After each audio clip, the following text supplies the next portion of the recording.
Assalamualaikum warahmatullahi wabarakatuh. Salam sejahtera buat kita semua. Shalom, salam kebajikan, namo buddhaya, selamat pagi, salam bahagia. Bapak dan Ibu yang saya hormati, Bapak Ibu Sane Wangiang Titiang, karena hari Kamis ya, saya pakai bahasa Bali dulu sebentar ya.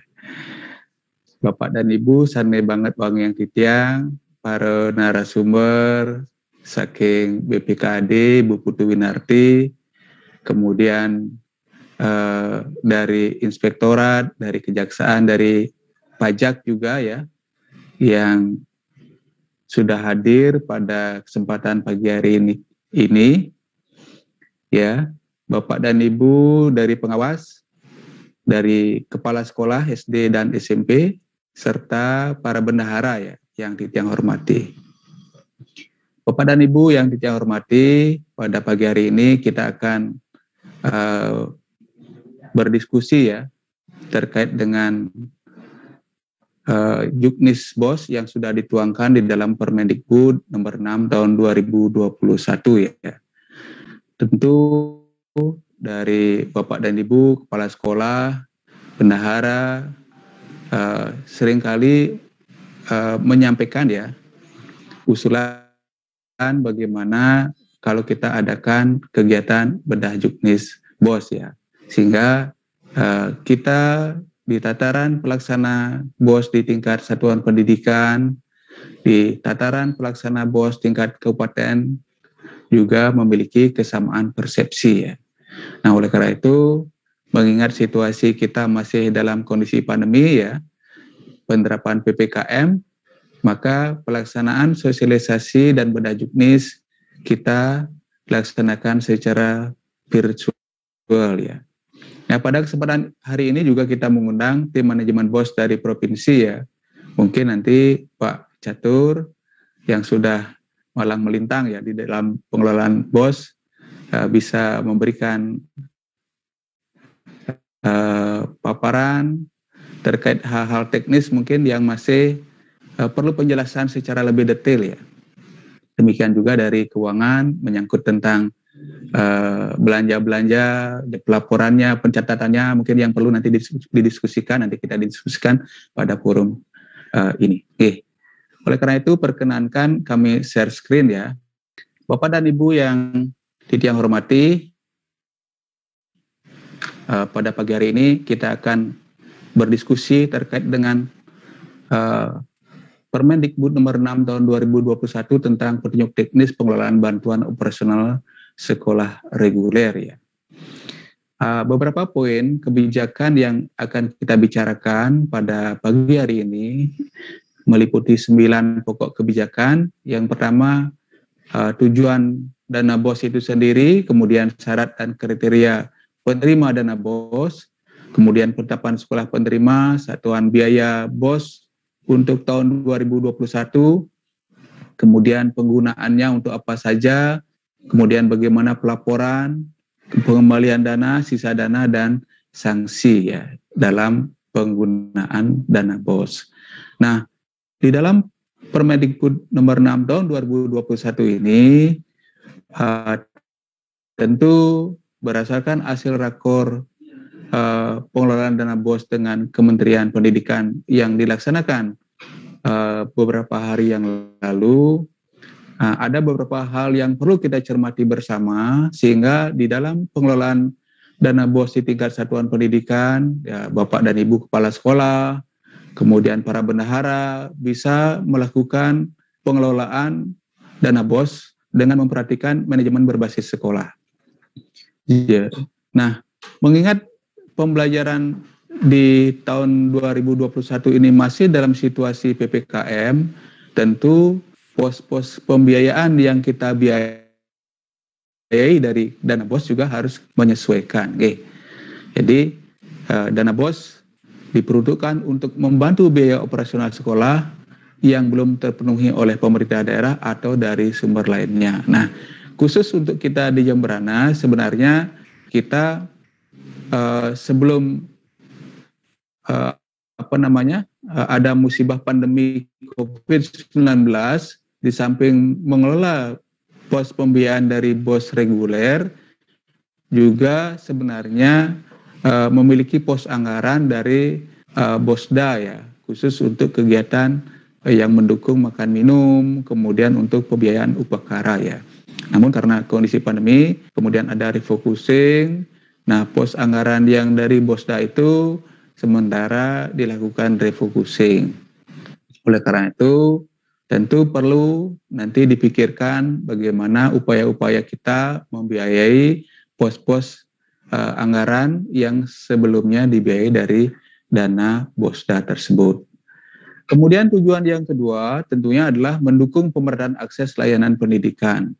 Dengan adanya dana BOS ini, kita berharap semua masyarakat usia sekolah 7 sampai dengan 12 tahun ini ya, kemudian kalau SMP sampai dengan 15 tahun ya, semua mendapatkan layanan pendidikan yang berkualitas. Jadi tidak ada anak-anak kita baik itu di pelosok-pelosok desa tidak lagi tidak mendapatkan pelayanan pendidikan. Semua merata mendapatkan akses layanan pendidikan. Kemudian yang ketiga tentunya adalah bagaimana setelah mendapatkan akses itu anak-anak kita mampu meningkat ya mutu pembelajarannya. Oleh karena itu sekolah perlu merancang ya rencana kegiatan dan anggaran sekolah atau RKAS itu dengan baik sehingga pos-pos anggaran yang direncanakan di dalam RKAS itu benar-benar nanti outputnya mampu meningkatkan mutu pembelajaran yang tentunya secara langsung kita berharap di samping proses pembelajarannya berkualitas, tentunya hasilnya juga akan berkualitas. Jadi itu yang menjadi penekanan di dalam pengelolaan dana BOS di satuan pendidikan. Kemudian kalau kita lihat dari segi prinsip pengelolaan dana BOS, ini tentu tidak jauh berubah ya dari tahun ke tahun. Yang pertama fleksibilitas ya, jadi dana BOS dikelola sesuai dengan kebutuhan sekolah. Nah, konsep fleksibilitas seperti yang sering disampaikan oleh Pak Menteri ya, jadi sekolah diberikan kewenangan ya di dalam mengelola dana BOS tentunya sesuai dengan rambu-rambu yang tertuang di dalam Permendikbud. Jadi bukan fleksibilitas tanpa batas ya, tentu tetap berpedoman kepada rambu-rambu yang sudah dituangkan di dalam Permendikbud 6 tahun 2021. Nah, fleksibilitas dalam konsep pembelajaran saat ini ya tentu berbeda dengan fleksibilitas di dalam konsep pembelajaran ketika belum masa pandemi ya. Jadi sekarang ini ya baik di masa pandemi maupun dalam penerapan PPKM mikro yang mana kita masih berada di level 4 tentu belum bisa melakukan pembelajaran secara tatap muka terbatas ya. Nah, oleh karena itu solusi yang kita lakukan ya karena pelayanan pendidikan tidak boleh terhenti, maka kita memindahkan kelas real teaching itu ke kelas virtual. Jadi pembelajaran tetap bisa terlaksana ya dari kelas-kelas real ya pembelajaran tatap muka di kelas sesungguhnya kita geser ke dalam kelas-kelas virtual. Dengan demikian anak-anak kita tetap mendapat pelayanan di dalam pendidikan ya. Karena pelayanan pendidikan tidak boleh terhenti hanya karena pandemi, tetap harus kita berikan pelayanan kepada peserta didik. Nah, kemudian bagaimana halnya dengan anak-anak kita yang tidak terlayani akses ya internet, jaringan ya, kemudian tidak juga memiliki HP atau gawai ya, laptop.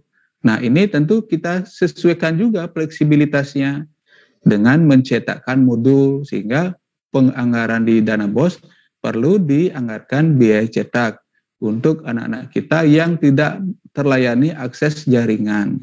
Kita cetakkan modul, kita bawakan, kemudian disinilah jalan program yang sudah kita rintis itu, baik itu guru kunjung maupun klinik pembelajaran bisa mendukung pembelajaran jarak jauh yang dilakukan secara luar jaringan atau luring. Kemudian yang kedua, efektivitas penggunaan dana BOS reguler itu memberikan hasil, pengaruh, dan daya guna untuk mencapai tujuan pendidikan. Jadi harus dia jelas hasilnya ya. Jadi efektif apa yang dilakukan itu memberikan dampak hasil yang signifikan untuk mencapai tujuan pendidikan. Jadi Bapak dan Ibu tentu dari sisi tujuan kurikuler maupun ekstrakurikulernya sudah merancang ya dalam rencana kerja tahunan, dalam RKA yang Bapak Ibu susun itu dalam RKT-nya rencana kerja tahunan sudah ada tujuan-tujuan yang ingin dicapai, baik itu jangka pendek 1 tahun maupun jangka menengah dalam kurun waktu 4 tahun.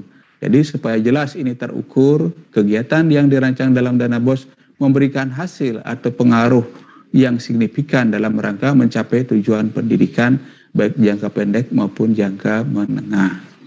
Kemudian efisien, penggunaan dana BOS diupayakan untuk peningkatan kualitas belajar dengan biaya seminimal mungkin.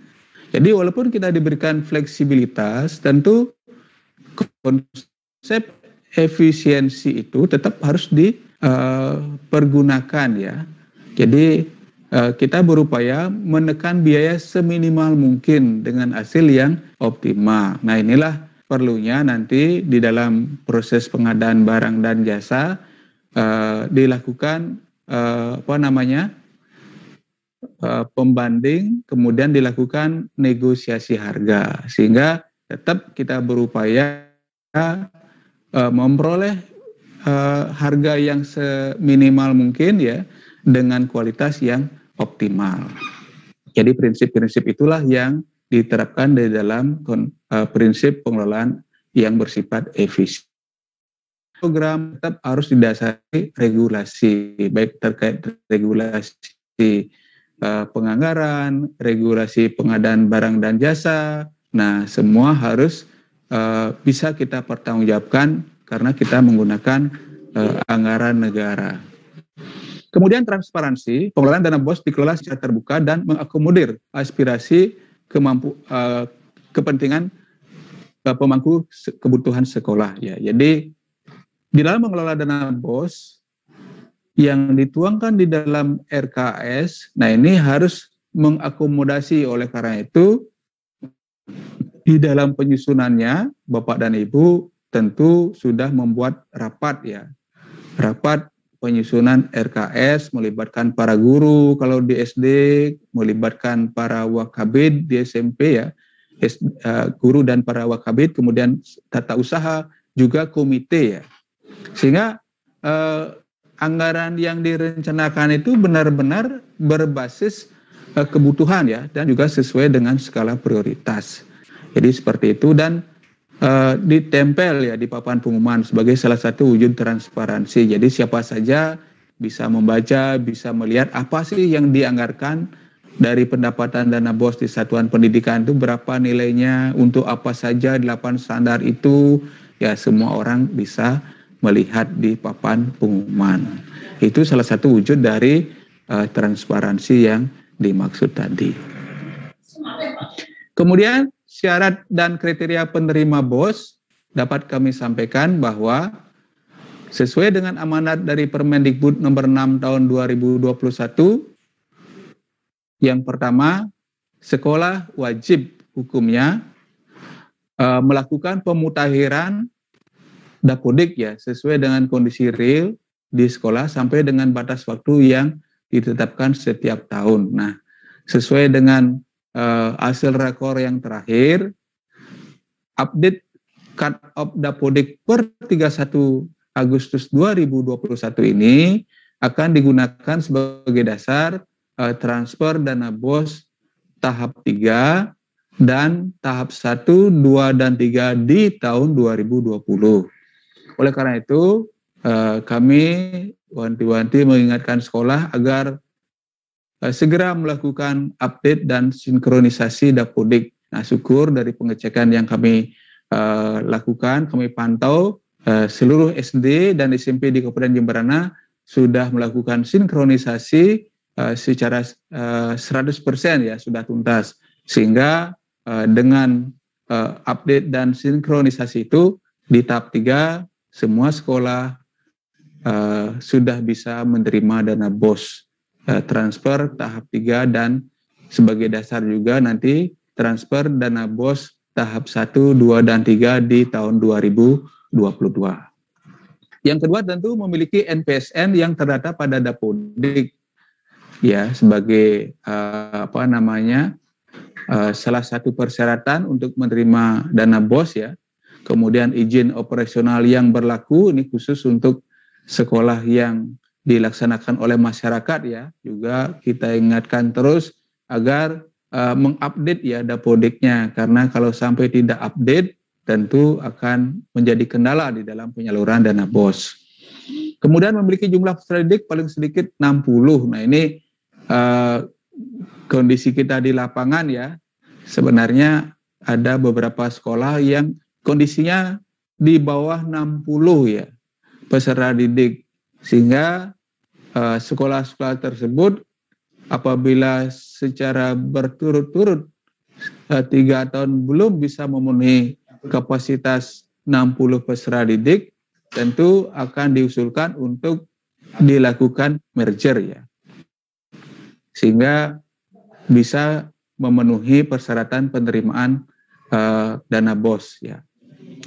Kemudian bukan merupakan satuan pendidikan kerjasama. Ini kalau satuan pendidikan kerjasama itu dengan lembaga asing ya. Kemudian penetapan sekolah penerima dana BOS menurut Permendikbud nomor 6 tahun 2021, yang pertama tentu seperti yang saya sampaikan tadi harus update Dapodik ya. Jadi update Dapodik itu sebagai persyaratan mutlak untuk bisa menerima dana BOS transfer tahap 3 dan tahap 1, 2, dan 3 di tahun 2022. Nah, seperti yang sudah disampaikan Ibu Kadis tadi, nah ada kekhususan untuk di tahun 2021 ini ya, termasuk di 2022, bahwa saldo dana BOS di akhir tahun 2021 ini ya, itu akan menjadi faktor pengurang ya, transfer tahap 1, 2, dan 3 di tahun 2022. Oleh karena itu, ketika sekolah sudah membuat perencanaan yang matang yang dituangkan di dalam RKS, mohon untuk bisa dieksekusi di dalam pelaksanaannya. Tentunya dengan konsep efektif, efisien, bersaing ya, tepat sasaran gitu ya, bukan semata-mata untuk menghabiskan anggaran ya.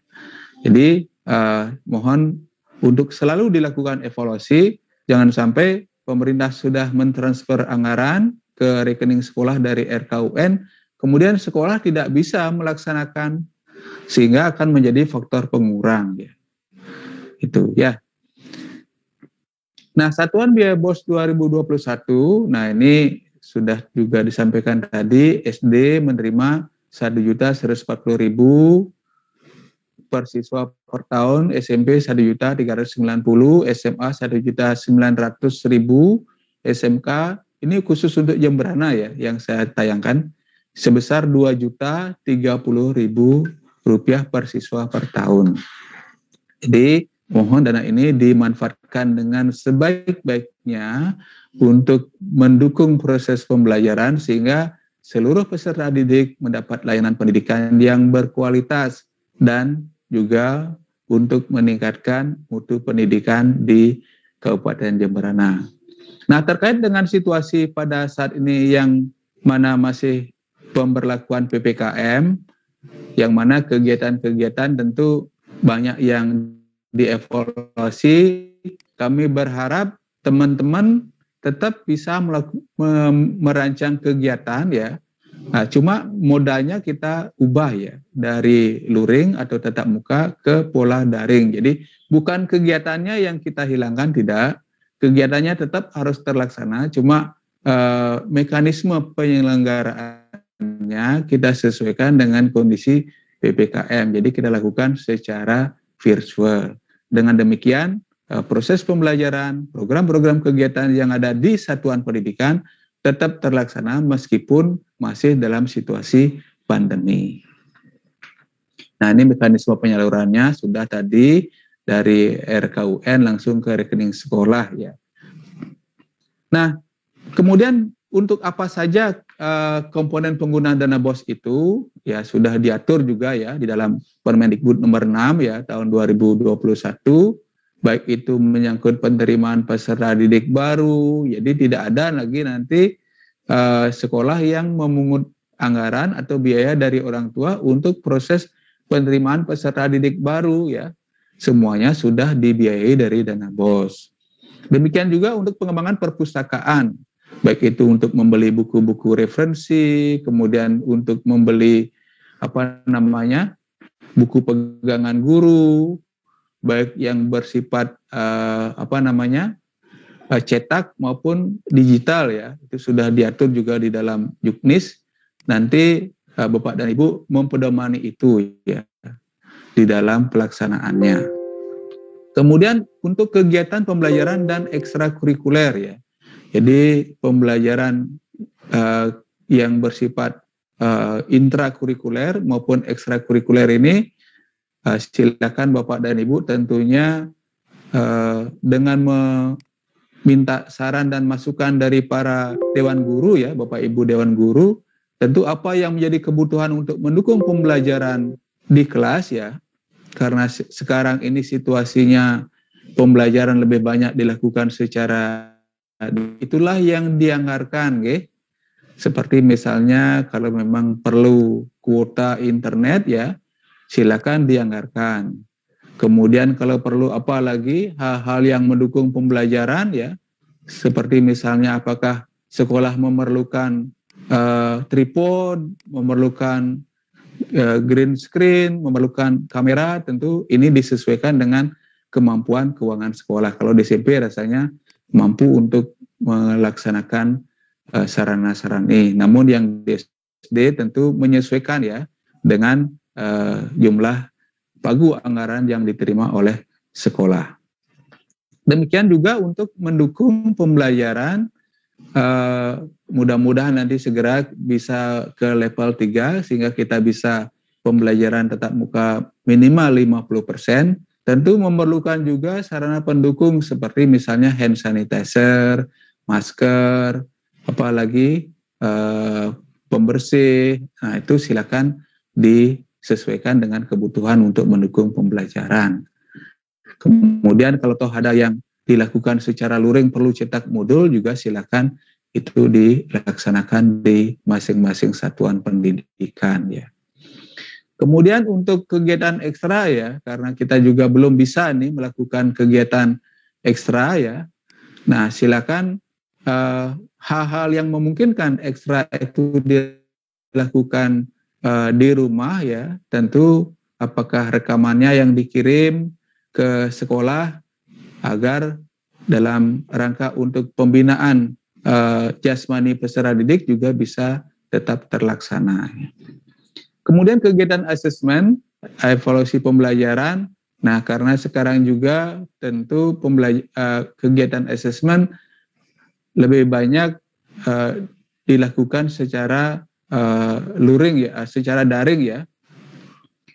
Tentu di sini ada yang menggunakan Google Form atau aplikasi yang lain. Ada juga yang menggunakan project ya. Nah, silakan disesuaikan. Yang penting harapan kami adalah bagaimana asesmen itu bisa menggambarkan kompetensi siswa yang sesungguhnya ya. Jadi jangan semuanya menggunakan paper and pen, kadangkala dikerjakan oleh orang tua atau wali murid, sehingga kita tidak mendapatkan gambaran yang utuh kompetensi peserta didik yang sesungguhnya. Kemudian untuk administrasi kegiatan sekolah ya TK ya silakan diupayakan pengembangan profesi pendidik dan tenaga kependidikan juga ya. Nah, ini melalui BIMTEK ya silakan juga dianggarkan bagi yang memerlukan pembiayaan tentunya yang belum dibiayai oleh pemerintah daerah maupun pemerintah pusat ya.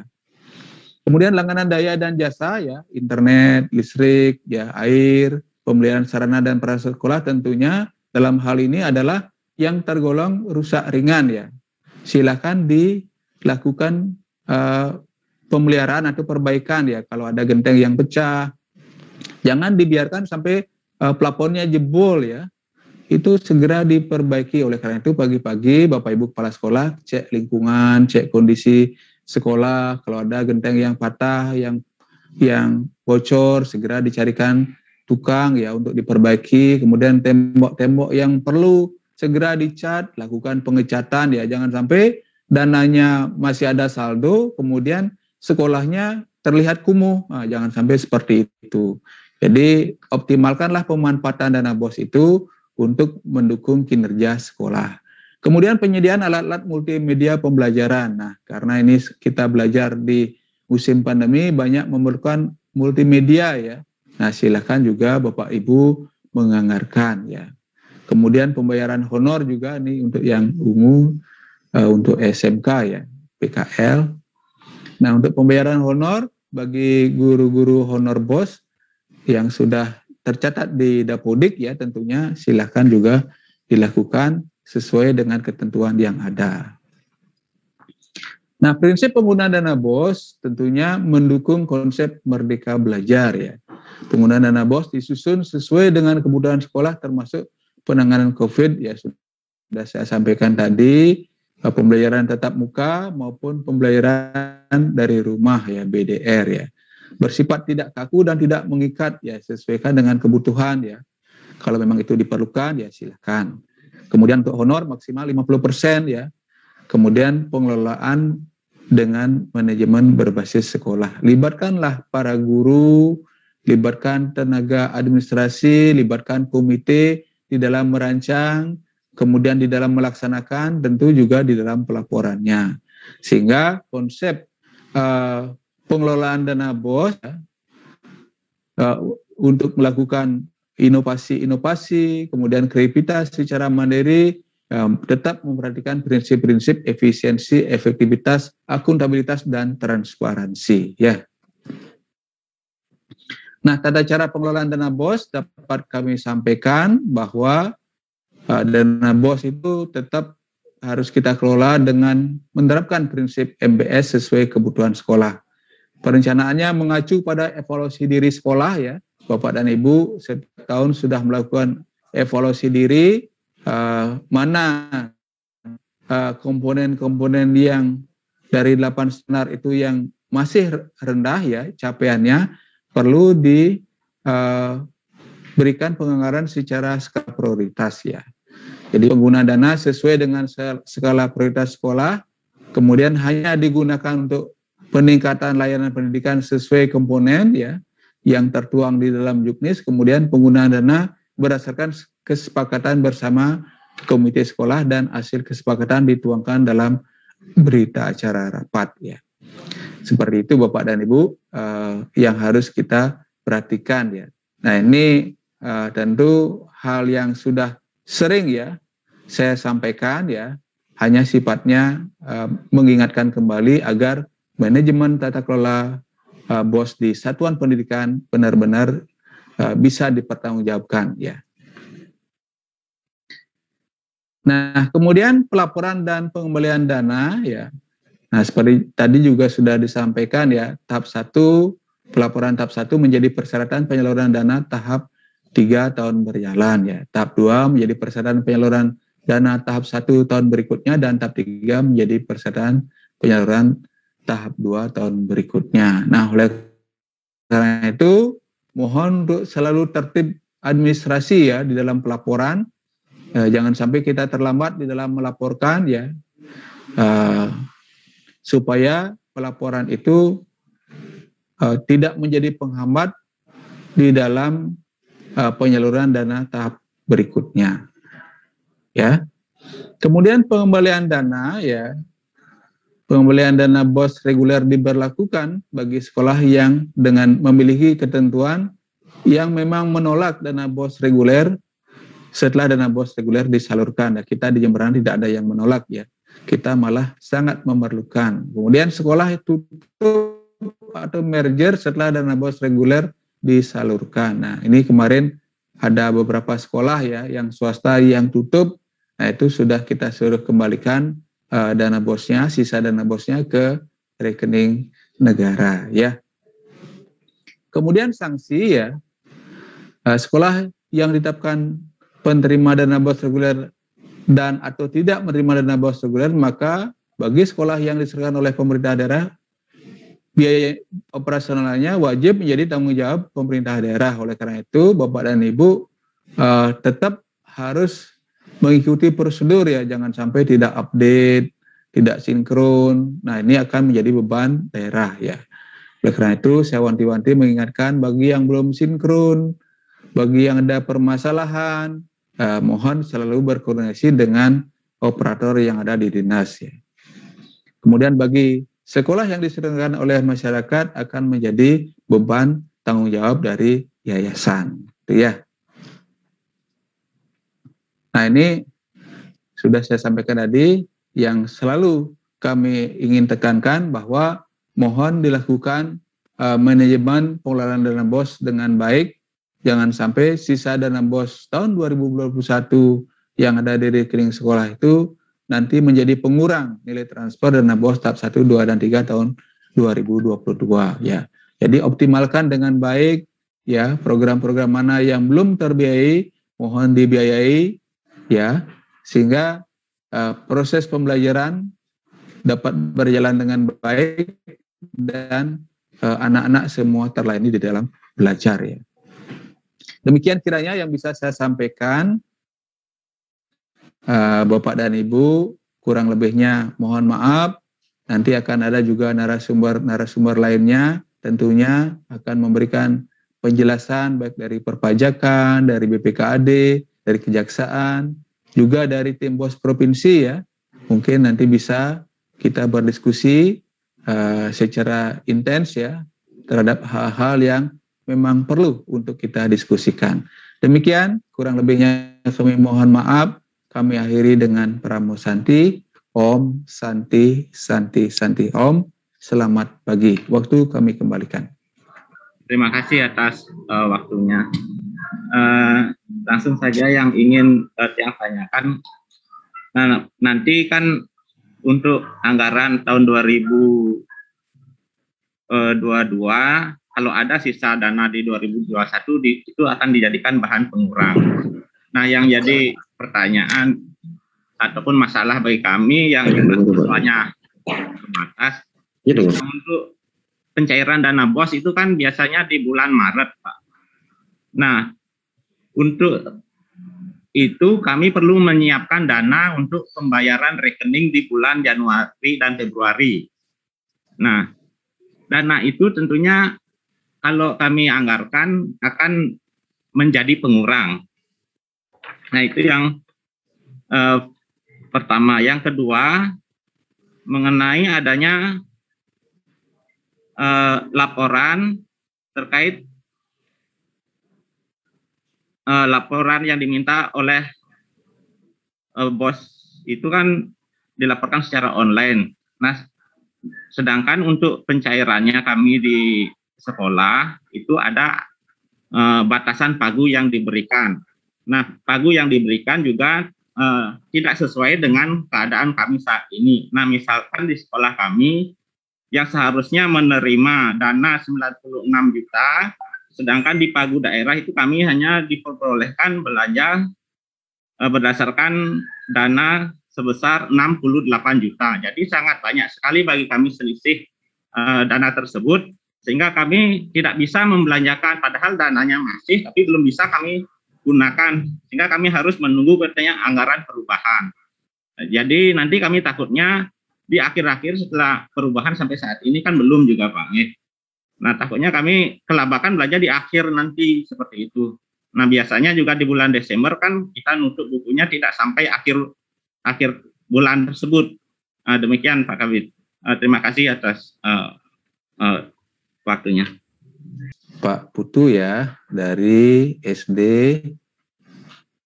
mana tadi? Satu Dahwaru. Satu Dahwaru ya. Terkait dengan apa namanya kebijakan BOS 2021 yang mana saldo BOS 2021 akan menjadi pengurang dari transfer BOS tahap 1, 2, dan 3 ya. Ya, seperti apa yang menjadi arahan dari Bapak Dirjen, tentu kita harus merencanakan dengan baik ya. Artinya apa? Ketika pemerintah pusat mengambil kebijakan seperti itu, kami juga berharap transfer tahap 1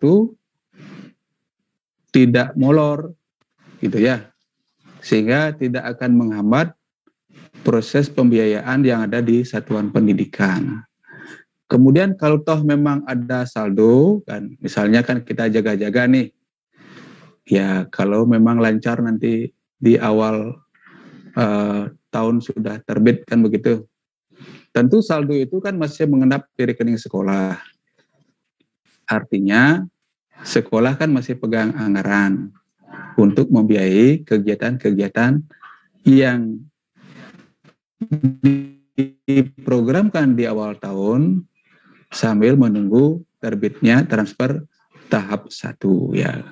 Kita berharap sih penyalurannya juga tepat waktu ya, karena ketika kebijakan pengurangan berdasarkan saldo di tahun 2021 dilakukan, tentu sekolah jangan sampai stagnan, tidak mempunyai anggaran untuk membiayai kegiatan di awal tahun 2022.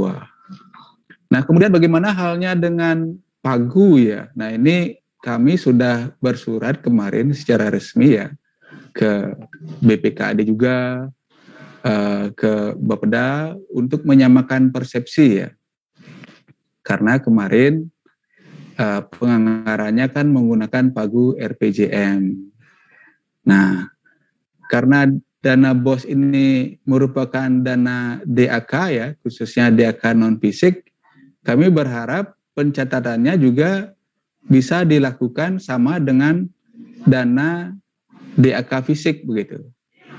Ketika sudah ditetapkan besaran Pagu yang diterima oleh masing-masing sekolah berdasarkan SK dari Mendikbud, kemudian dikalikan besaran unit kos masing-masing siswa, jadi 1.140.000 untuk SD, 1.390.000 untuk SMP, sebesar itulah yang harus kita anggarkan ya.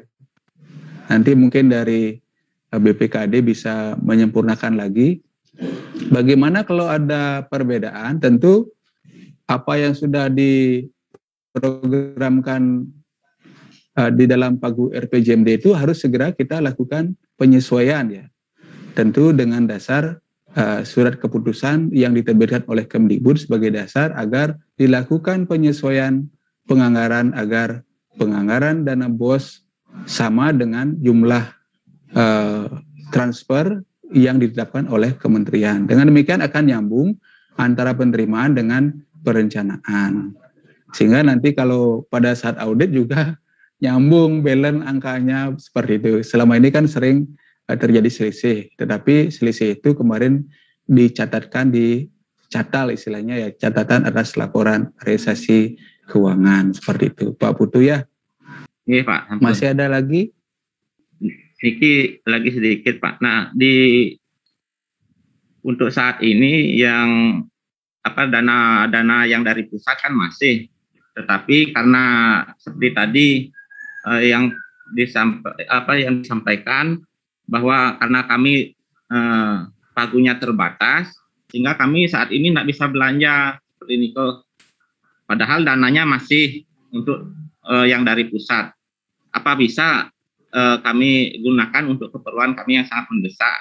Misalnya karena kami saat ini ada kerusakan laptop, apa bisa kami gunakan untuk itu? Apa kami tetap harus menunggu perubahan seperti itu? Ya, untuk hal-hal yang bersifat mendesak, kalau tidak salah kemarin solusinya dari Bu Putu ya, nanti bisa dipertegas lagi dari BPKAD ya, atau dari Inspektorat bisa menambahkan, karena memang ini kan terkait dengan mekanisme pencatatan belanjanya saja, apakah misalnya kita sifatnya alat itu kan harus kita perbaiki ya agar bisa bekerja ya. Kan seperti itu ya Pak Putu. Nah, terkait dengan pembiayaannya, apakah istilahnya kita bayar lunasnya itu ya disesuaikan dengan penganggaran, itu yang perlu kita pikirkan nanti ya. Mungkin nanti dengan dari BPKD yang bisa memberikan penjelasan yang lebih detail terkait dengan hal ini ya. Karena Pak Menteri kan inginnya fleksibel ya, fleksibel penggunaan anggarannya. Seperti itu Pak Putu. Ya. Oke, semua Pak Kabid. Mungkin bisa langsung ada dari Ibu BPKAD, Bu Winarti, atau mungkin dari Inspektorat Kabupaten Jemberana untuk menambahkan, walaupun sekarang bukan giliran untuk sebagai narasumbernya. Kalau untuk fleksibel anggaran kas, itu kami harus koordinasi dengan teman di bidang anggaran, karena saya tidak bisa menjawab sendiri, itu tidak di bidang saya, takutnya saya salah memberikan info.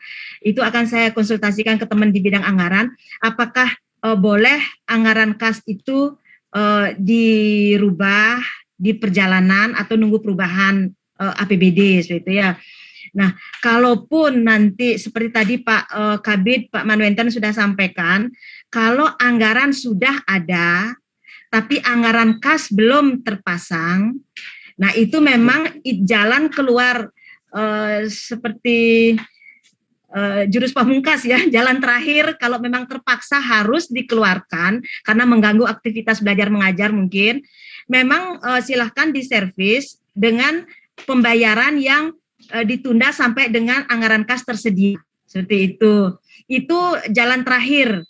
Nah, sebisa mungkin pihak sekolah, cuman nanti resikonya akan terjadi antara rekening sekolah dengan pengesahan belanja yang setiap bulan.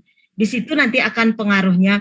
Jadi Bapak Ibu harus punya catatan selisih nanti. Nah, tentu memang akan tetap kelihatan negatifnya. Kenapa terjadi tidak balance antara saldo kas di rekening, kan sudah diambil dananya untuk bayar, tapi di BKU belum dicatat sebagai belanja. Nah, itu akan ada jejaknya. Kekurangan cermatan perencanaan Bapak Ibu akan terbaca pada laporan. Tidak bisa disembunyikan memang kejadian seperti itu, makanya sebisa mungkin itu pasti akan menabrak satu aturan. Idealnya sebuah pelaksanaan administrasi keuangan akan menjadi ada catatan. Tentu catatan itu sebenarnya mengganggu juga gitu. Seperti itu ya, Pak Kabid dan Pak Putu Aryawan. Oke Pak Kabid. Nah, Niko pun yang sering kami sekolah itu kesulitan Pak Kabid. Nah, kami kan dananya terbatas, jadi kami sudah sangat berhemat sekali untuk anggaran tersebut kami rancang sudah pas-pasan sekali. Nah, kadang-kadang kejadian di sekolah kan ada kejadian-kejadian tidak terduga seperti Niko nih. Misalnya kita anggarkan misalnya 500 atau kejadiannya lebih besar membutuhkan dana seperti Niko. Nah, misalnya seperti saat ini juga tahu-tahu PC kami jebol seperti Niko. Itu kan perlu kami kalau tidak diperbaiki sekarang tentunya dapat menghambat ini yang lain seperti itu. Ini semua niki butuh sampai memberikan tanggapan. Terima kasih Pak Putu atas pertanyaannya. Untuk yang berikutnya itu saya panggil untuk Bapak Ali Pauji untuk bertanya. Silakan Pak Ali Pauji. Terima kasih atas waktu yang disampaikan.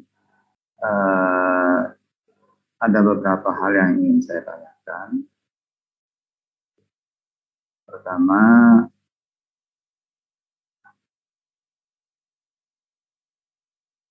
terkait dengan pembayaran untuk dana BOS 2021. Pada awal tahun pelajaran, itu siswa kami berjumlah 87 orang. Nah, sehingga asumsi dana yang akan kami terima itu sekitar 99.180.000. Nah, di tahun pelajaran yang baru, ini jumlah siswa yang sudah sinkron itu 81 orang. Nah, kira-kira bagaimana bayangan perhitungan yang akan kami terima dananya di tahap ketiga ini?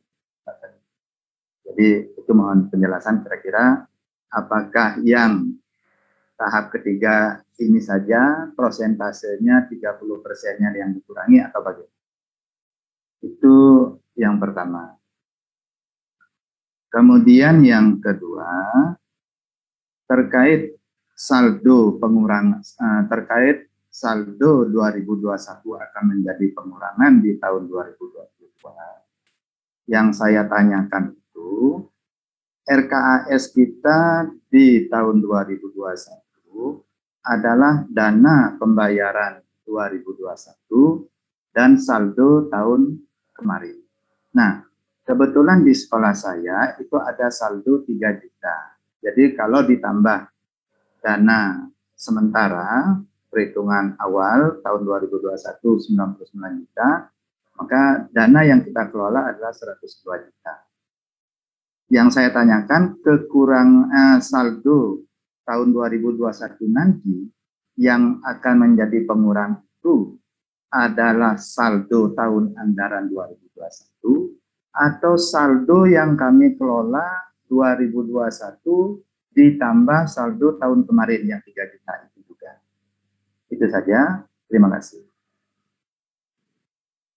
Baik Pak Haji, terkait dengan saldo ya, yang menjadi faktor pengurang, jelas saldo akhir ya Pak Haji ya. Karena saldo 2021 itu sudah merupakan akumulasi dari dana saldo tahun 2020 kemarin. Jadi kemarin Pak Dirjen menyampaikan ketika sekolah sudah diberikan anggaran, termasuk juga peningkatan unit kos, tentu harus dimanfaatkan dengan ketika masih ada saldo, berarti serapan kinerja bos belum optimal, seperti itu logikanya. Sehingga secara sederhana berarti dana itu tidak diperlukan, kan begitu ya. Walaupun sebenarnya tidak seperti itu ya. Bisa saja karena ada efisiensi, bisa juga karena ada beberapa program kegiatan yang tidak terlaksana ya, karena dirancang mungkin secara luring di dalam situasi pandemi ya. Nah itulah yang menjadi faktor penyebab. Sehingga total dana yang menjadi saldo di 2021 itu akan menjadi faktor pengurang ya. Baik yang merupakan akumulasi dari tahun 2020, kemudian juga sisa kegiatan di 2021, dari besaran jumlah siswa yang sudah sinkron di Dapodik dikalikan unit kos 1.140.000, sebesar itulah yang akan diterima di 2022 dikurangi dengan saldo yang masih ada di akhir 2021 ini. Seperti itu Pak Haji. Mohon penjelasan lanjutannya Pak. Ya, seperti itu yang bisa. Ya, yang pertama itu Pak, terkait dengan kekurangan perubahan jumlah murid, itu bagaimana simulasi pembayaran? Ya. Mungkin ini juga akan banyak dialami sekolah-sekolah yang.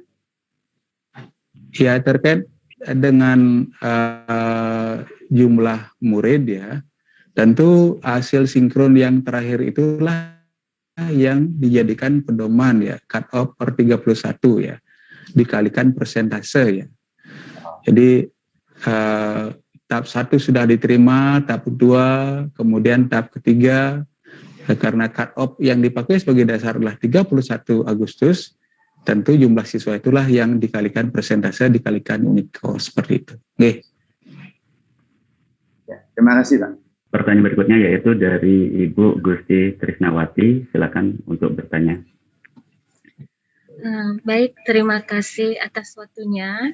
Jadi di sini saya dari SMP Negeri 3 Negara sedikit ingin bertanya.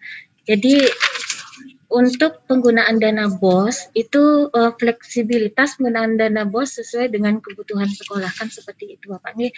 Jadi di sini mengingat kita untuk dana kabupaten, pendamping kabupatennya itu sudah tidak ada untuk pembelian sarana upakara Banten, itu mengingat sebentar lagi kita Saraswati, itu sebenarnya bisa pun nggak digunakan pembelian Banten sarana upakaranya. Itu saja sih untuk satunya dulu. Terima kasih Pak untuk waktunya. Baik, terima kasih ya.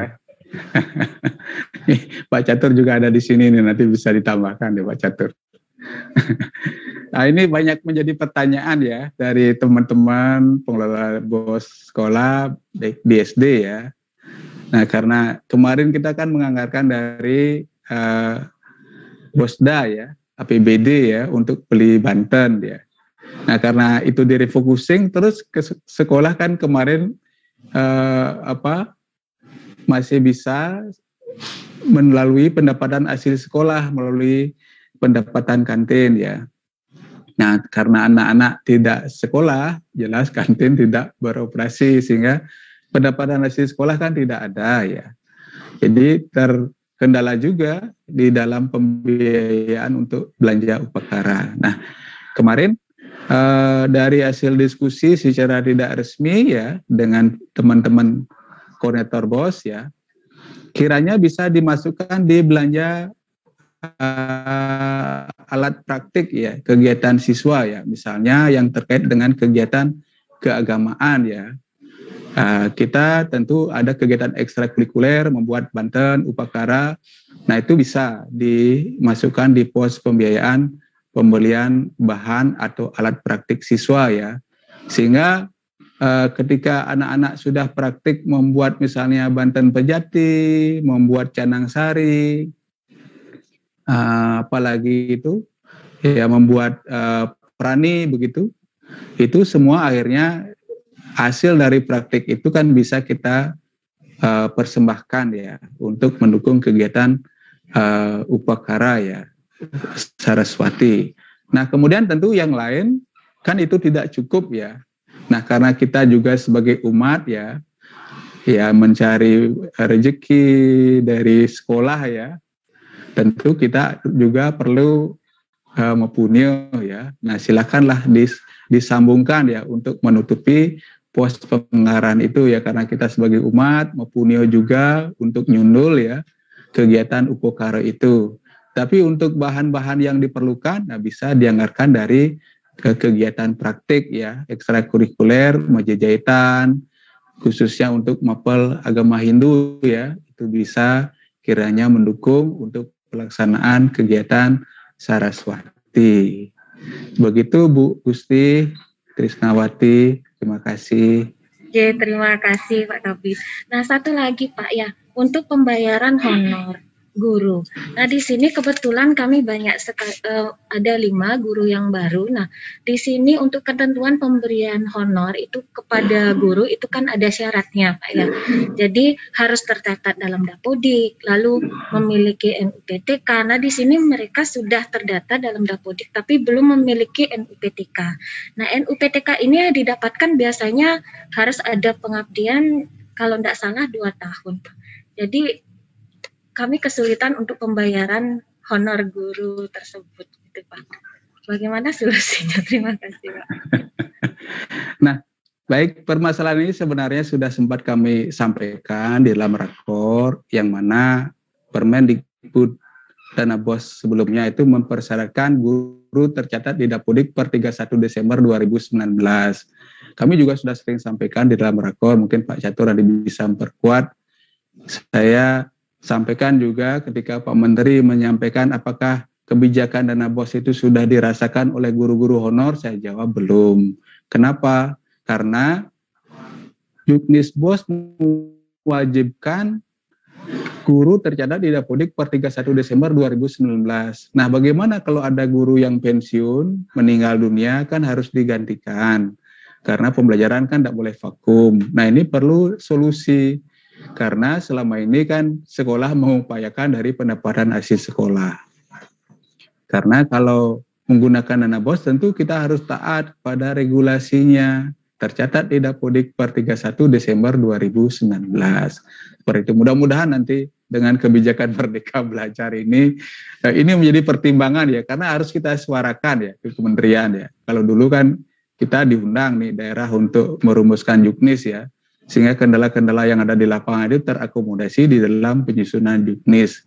Nah, mudah-mudahan Pak Catur selaku tim manajemen BOS di provinsi juga bisa bersuara ya, nanti menyuarakan. Kalau kami sudah ke LPMP, sudah selaku perpanjangan, ke Dirjen sudah, dalam rakor-rakor sudah kami sampaikan, namun belum diakomodasi di dalam Juknis yang terbaru. Seperti itu Bu Gusti, terima kasih. Terima kasih Bapak atas informasinya. Izin Pak Kabid. Iya. Ya. Ini Pak Catur yang ganteng nih. Mohon izin, mungkin yang memperkuat kembali, mungkin menyampaikan kembali terkait dengan belanja sesajen dan Banten dengan Pak Kabid ya. Itu sebenarnya juga sekarang ini sudah fleksibel sekali. Yang jelas itu sesuai kebutuhan sekolah yang penting dan mendesak, itu kembali ke konsep awal kita ke situ. Nah, di Juknis sudah jelas untuk sesajen sebenarnya bisa Pak, sebenarnya bisa karena dia dimasukkan ke operasional rutin sekolah. Itu kembali di poin mana nih ya, jam ada yang sampaikan itu di poin pembiayaan pelaksanaan administrasi kegiatan sekolah digunakan untuk pembiayaan dalam rangka pengelolaan dan operasional rutin sekolah baik dalam rangka tatap muka dan jarak jauh. Kalau kami di provinsi kan sama-sama mengelola negeri juga, itu kita masukkan di sana Pak, operasional rutin sekolah, tetapi tetap upacara-upacara besar karena kemampuan keuangan sekolah juga tidak banyak situ saja, mungkin bunyi tetap kita jalankan istilahnya seperti itu yang bisa sampaikan. Yang kedua terkait dengan honor guru Bapak, honor guru itu di pasal 13 itu sudah jelas disampaikan bahwa untuk di masa pandemi ini kita bilang kan masih status bencana ini, status bencana yang belum dicabut oleh pemerintah, mungkin pandeminya ini itu NUPTK-nya tidak dipakai Bu. Pasal 13 ayat 4 itu NUPTK-nya tidak